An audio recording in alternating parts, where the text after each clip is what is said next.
여러분 안녕하셨어요? 안녕하세요. 날씨가 따뜻해지고 이러면 되게 자식 있는 집안에서 특히 초등학생이라든지 이러면 되게 소풍을 많이 가요. 네. 우리가 소풍 갈 때 되게 김밥 싸주죠? 네. 김밥 쌀 때 꼭 들어가는 것 중에 하나가 시금치예요. 그래서 오늘은 가정의 달을 맞이해서 가족과 함께 김밥을 먹을 때 시금치를 넣기 때문에 시금치에 대해서 연원을 알고 시금치의 효능을 좀 알고 있어. 그러고선 김밥을 싸주면 어떨까. 그래서 이제 오늘은 시금치에 대해서 설명할까 합니다. 흔히 시금치 하면은 야채의 왕이래요. 보통 그 정도로 대단한. 그래서 가끔 혹시 여러분들 만화 영화 봐서 뽀빠이 나오는 만화. 그 뽀빠이가 악당한테 막 힘들다가 시금치 통째로 딱 먹으면은 막 힘이 막 솟구쳐서 막 악당을 물리치고. 근데 사실 과장된 거죠. 이제 어린아이들한테 이제 미국에서 애들한테 시금치를 많이 먹기 하기 위한 이제 홍보용으로 만화학을 만들었는데 이제 그게 재미가 있다 보니까 오히려 더 이제 근데 실질적으로 그렇게까지 효과가 있는 건 아니에요. 먹자마자 힘이 솟구친다 이런 건 아니고 그냥 만화니까 이렇고요. 그래서 어쨌든 우리가 보통 알기로도 시금치 하면 베타카로틴이라는 성분이 있대. 그러니까 미국이라든지 요즘 현대과학적 연구하는 베타카로틴이라는 성분이 이제 항암 효과가 있어요. 그래서 흔히 이제 녹황색 채소에 있다고 그러죠. 그래서 이제 시금치에도 그게 있대요. 그래서 특히 이제 폐암 환자들한테 좋더라. 이런 임상 보고들이 있어요. 뭐 제가 연구한 게 아니라 이제 다른 사람 보고서를 보니까 있더라고요. 되게 시금치에 되게 사람들이 이제 철분제가 많은 걸로 알고 있어요. 대부분. 근데 사실은 이게 잘못된 거예요. 철분제제가 1kg에 불과 2.6mg 밖에 없어요. 근데 이걸 처음에 딱 했는데 준 이야기가 소수점을 처음에 잘못 찍었대요. 여기인데 여기다 찍는 바람에 26으로 착각을 했어요. 26이면 제일 많은 거거든요. 그래서 시금치가 최고다 이런. 그래서 이제 기록을 하면서 요 실수 하나로 이렇게 잘못 알려진 상식 중에 하나가 이렇게 됐어요. 예를 들어서 오히려 쑥 있죠, 쑥. 우리 먹는 쑥. 쑥에는 벌써 철분이 10.9mg. 더 많아요. 쑥도 그렇고, 또 도라지도 6.2mg. 도라지도 6.2mg이니까, 이게 쑥이고. 그러니까, 오히려 시금치가 더 적죠. 그죠? 그러니까, 요것도 이제 잘못 알려진 상식 중에 하나더라. 그래. 그러니까, 점을 잘 찍어야 돼요.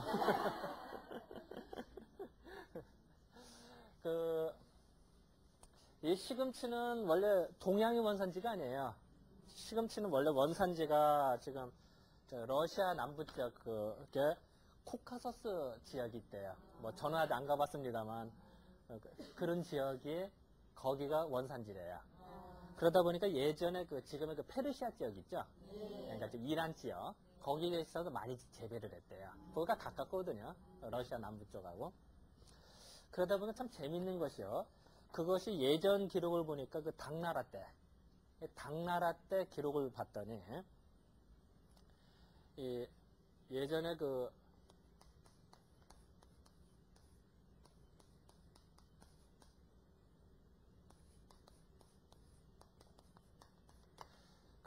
이게 파사국이죠, 파사국. 파사국이래. 이게 페르시아국이래요. 지금은 페르시아, 발음 비슷해요? 네. 옛날에는 페르시아 지역을 파사국이라는 표현을 썼대요. 파사국. 그래서 예전에 거기에서 왔다. 근데 그 중간에 파른국이라고 있대요. 또.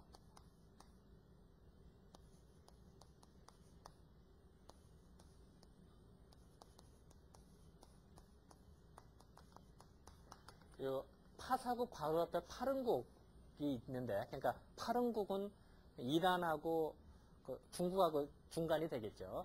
이런 설이 있고 또 하나는 아니다, 이게 같은 거다, 이런 설도 있고 그래요. 근데 어쨌든 이제 중국은 아니고 서쪽이었다라는 얘기는, 여기에서 당나라 때 스님이 가져왔대요. 씨앗을. 그러니까 그래서 요 파른국에서 왔기 때문에 풀초자를 써서 파릉채라고 그래요.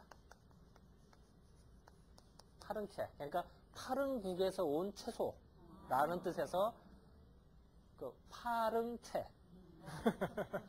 그러니까 시금치를 이제 한문으로 쓰면 그렇게 써요.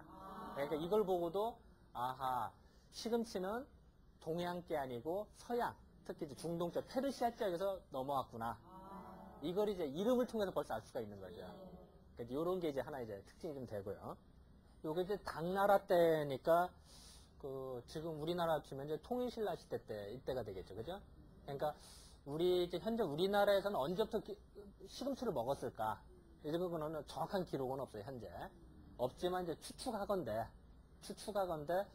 중국의 당나라 때 들어왔으니까 또 당나라 우리나라 무역이 자주 있었으니까 아마 우리나라에는 통일신라 시대 때 정도에 들어오지 않았을까? 라고 이제 추측이에요. 이것도 뭐 언제 왔다라는 건 없으니까. 하지만 현재 남아있는 기록은 없어요. 하지만 이제 추측하건대 그런데. 그리고 또 시금치를 보면요. 그 뿌리가 붉은색이죠. 그래서 그걸 적근채라고 그래. 적근채. 그러니까 붉은 적자에다가 뿌리 근자 쓰고, 그러니까 시금치를 뿌리가 붉은 뿌리 있는 채소다. 그래서 이제 시금치라고 이렇게 쓰는 거예요. 그래서 이제 이런 것도 이제 가끔 이제 왜 이제 자꾸 제가 이제 이렇게 설명을 할 때 이름을 자꾸 파자를 한다든지 설명을 하는 이유가요. 우리 동양학에서는 어느 이름이 지어진 거는 장명, 이름이 지어진 건 그냥 지어지는 게 아니에요. 여러분들도 본인 이름 들 때 그냥 짓지 않죠? 다 사주팔자 맞추고 부모님 돌림자하고 다 해서 맞추는 듯이 사물에 대한 이름을 정확히 지어야 되는 거예요. 그래서 그걸 아주 중요해요. 장명을 잘해야 돼요. 그래서 예를 들어서 이게 이제 백목이다. 그럼 백목은 백목다워야 백목이거든요. 백목의 역할을 못하면 백목이 아니에요. 그 순간부터 이게. 만약 이게 한복이다. 옷의 역할을 못하면 한복이 그 순간부터 아닌 거예요. 이런 식으로 본래 사물에 본래 이름을 정확히 짓는 것이 동양 학문의 특징이에요. 그러니까 이름만 알고도 그냥 아는 거예요. 이제 그런 뜻에서 예를 들어서 지금도 시금치가 적근채라고 했다. 그럼 적근채 보면 아 뿌리가 붉은 거 금방 알아내고 아까 파릉채다. 그럼 페르시아 쪽에서 수입된 시금치구나 라는 이름을 통해서 벌써 알아내는 거죠 우리가. 그래서 이런 것들을 되게 중시해요 저희들이.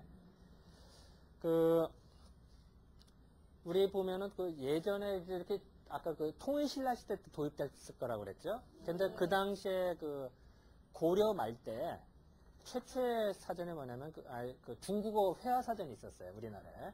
노골대라는 책이 있어요. 그러니까 참 대단하죠. 그러니까 고려 시대 때 중국어 회화책 거기에 보면은 적근이라고 나와요. 적근. 그러니까 붉은 뿌리. 그래서 시금치라는 기록이 나오고 우리나라 최초의 국어사전 훈몽제라는 책이에요. 최세진이라는 분이 쓰신 걸로 지금부터 약간 400년 전 정도, 한 450년 또 더 한 근 500년 정도, 4,500년 정도 쓰신 책인데 거기에 시금채, 이게 아래 아자로 이런 표현이 나와요. 그러니까 옛날부터 우리가 시금치로 썼구나. 이런 걸 알 수가 있죠. 그랬다가 이제 요것이 시금채로 됐다가 그랬다가 이제 짜자자자 해서 이제 지금의 우리가 시금치로 된 거죠. 그죠? 그러니까 불과 요렇게 쓴 게 불과 얼마 전까 일제시대 때 이렇게 썼어요. 그러니까 시금치라는 단어를 쓴 게 사실은 우리가 불과 한 얼마 안 돼요. 채 100년도 안 되는 거죠. 그러니까 옛날에 이제 요런 어원을 걷겨서 됐더라. 물론이지 앞으로 이제 300년 전에 또 어떤 표기가 될지. 시금치는 1년 내내 먹죠? 1년 내내. 그래서 예전에도 시금치는 사계절 내내 나오는 채소로 알았어요. 예전에도. 그래서 봄에 먹으려면 이제 사계절 내내 먹다 보니까 옛날에 소동파라는 분이 계셨어요. 소동파 분은 지금 약간 1000년 전 정도 분이세요. 소동파라는 시인이 이런 시를 남겨요. 뭐 다 읽을 수는 없고, 북방에, 북쪽에 찬바람이 막 부는데, 시금치만이 유독, 철갑과 같이 튼튼하구나. 생생하구나. 그래서 이게 겨울에는 다 채소가 없는데 오로지 시금치만이 채소로 해서 나를 즐겁게 하는구나. 뭐 이제 이런 시를 남겼어요. 이런 걸 보면 얼마나 그 귀중히 여겼으면은 소동파 같은 유명한 시인이 시금치에 대한 시를 남겼을까. 이런 것도 참 재밌죠. 그렇게 하고 그 예전에 보면은 그 예전에도 온실이 있었어요. 예전에도. 그러니까 한나라 시대 때면 좀 2000년 전에도 온실을 만들어서 겨울에도 야채를 길러 먹었어요. 항상. 근데 그거는 이제 황실이나 그 고관 대작들이나 먹는 거고 일반 서민들은 참 먹기 힘들죠. 이제 그런데 시금치만은 일반 백성들도 먹을 수가 있으니까 얼마나 이게 귀중하게 여겼을까. 이제 이런 걸 이제 생각을 하게 되죠. 그리고 그 시금치 국을 끓인다든지 시금치를 먹을 때 우리 시금치 먹고 열나지 않아요. 시금치 먹으면 시원하죠. 국 끓여 먹든지 뭐 하면 시원한 느낌이 들죠. 그리고 시금치가 만져보면 약간 미끈미끈해요. 약간 그걸 이제 활성, 미끈거리는 맛이 있고 약간 시원한 맛이 나요. 아, 미끈거리고 시원하다? 가만히 생각해봤더니 미끈거리고 시원 어느 때 쏠까 하고 생각을 해봤더니 열로 인한 변비. 그러니까 사람이 열나고 그러면 대변이 습기가 말라서 딱딱해지고 막 대변 볼 때 되게 힘들어지거든요. 이 변비 기운으로 고생하는 사람들이 고생해본 사람이 알아요. 그 고생이라는 거는. 근데 이제 변비도 여러 종류가 있어요. 예를 들어서 이제 너무 차가워도 변비가 될 수도 있고, 너무 더워도 변비가 될 수도 있고, 습기가 없어서 변비가 될 수도 있고, 여러 가지가 있거든요. 그런데 그 중에서 열이 많고, 습기가 부족해서 생긴 변비에 쓰면 딱 좋겠다. 이런 생각이 들겠죠. 왜냐면은 열을 내려주고, 미끈미끈하니까 뭔가 윤활유를 칠해주는 격이나 같죠. 쭉 나오게. 그죠? 그래서 예전부터 변비나 치질에 시금치를 썼어요. 그래서. 자, 이해가 되시겠죠? 그러면은. 그리고 이제 그거를 할 때 더 좋은 거는 이제 그 아욱 있죠? 아욱.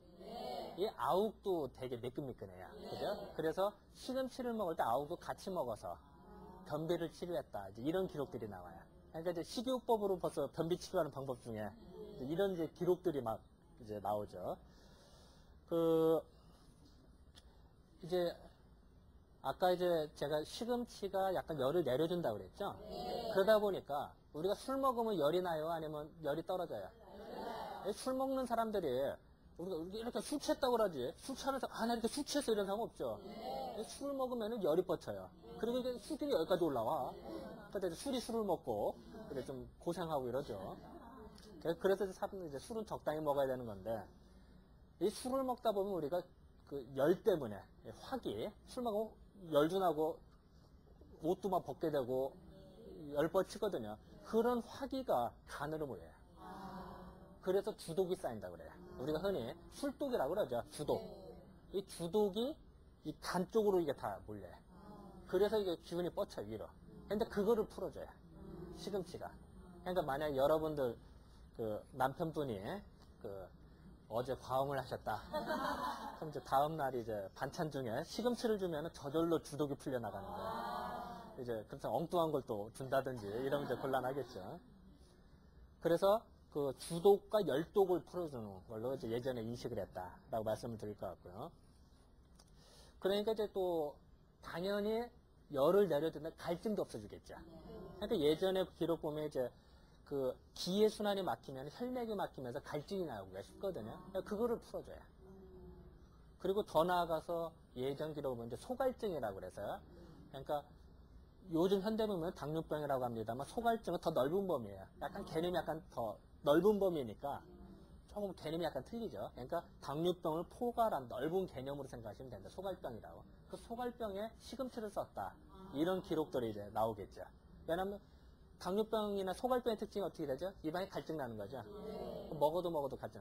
그러니까 열기를 내려주니까 시금치가 시원하게 해서. 그러니까 쓸만하겠죠. 그죠?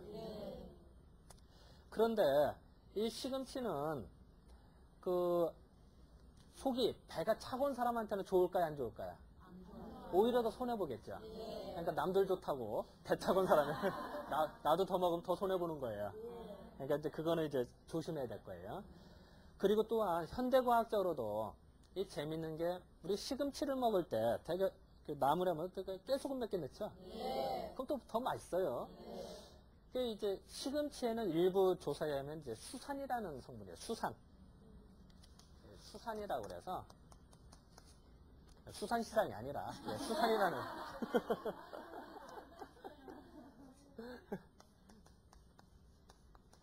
이게 옥살릭 애시드라는 그 산성 성분이 있어요. 이런 이제 산이 있어요. 그래서 산. 근데 요게 뭐냐면 많이 먹으면은 이게 결석을 만들어요. 그 사람의 결석 생기면 좀 더 손해보죠. 그죠? 그런데 시금치에 수산이 좀 있어요. 그런데 그 정도가 사실은 그 하루에 500g, 시금치 500g 되게 많죠. 그죠? 500g 정도 먹어야 사람한테 결석이 생긴대요. 근데 사실 500g 먹지 않죠. 하루에. 그러니까 걱정 안 하셔도 되고. 또 하나는 시금치를 우리가 살짝 데치죠. 데칠 때 이게 깨져요. 수산이. 그러니까 날로 먹으면은 문제가 되는데 살짝 데쳐 먹으니까 괜찮죠. 그러니까 걱정 안 하셔도 되고. 또 하나는 물론 데칠 때 너무 데치면 또 비타민C가 파괴되니까 또 안 되겠죠. 그러니까 살짝 데치죠. 그죠? 네, 그렇게 하시고. 그리고 또한 우리가 깨소금을 넣는데 이 깨소금에는 칼슘 성분이 많아요. 깨소금이. 그러면 이 칼슘 성분하고 요거하고 상쇄가 돼서 요거 수산하고 상쇄가 돼서 오히려 사람한테 그 해가 전혀되지 않고 오히려 더 도움이 돼요.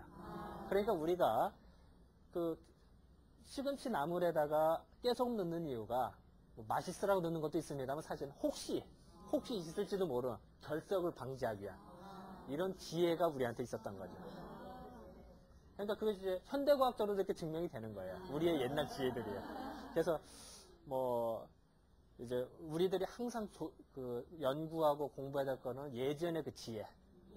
몇백 년 된 지혜는 무시 못 하거든요. 이게. 그 속에 있다. 근데 안타깝게도 그 지혜가 많이 단절돼 가고 있어요. 우리들이 한문에서 막히고 공부를 안 하다 보니까 예전 고서를 못 보거든 우리가. 그게 참 안타까운 현실이 됐죠.